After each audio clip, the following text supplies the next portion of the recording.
Deyir çevrədə 2 kəsişən vətər. Deməli çevrə çəkək və 2 kəsişən vətər. Bu birinci vətərimiz olsun. Bu da ikinci vətərimiz olsun.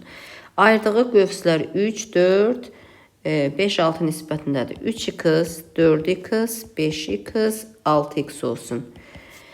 Və vətərlər arasındakı iti bucağı tapın deyir. İndi bunları ümumi qövs olacaq. Yəni bu x-ları hamısını nisbətləri toplasaq 18x bərabərdir 360. X də bərabərdir 20-yə. İndi 20-dirsə bu qövs olacaq 60 dərəcə. Bu qövs olacaq 80. Bu qövs olacaq 100.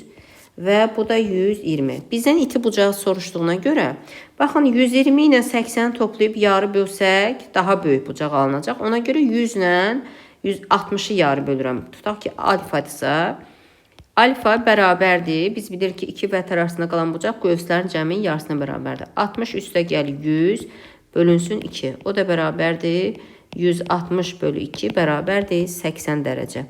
Bunu belə də tapmaq olar. Tutaq ki betadır.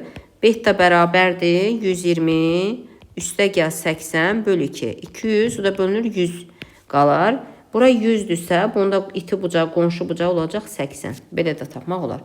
Bizə iti bucağı soruşur, cavab 80.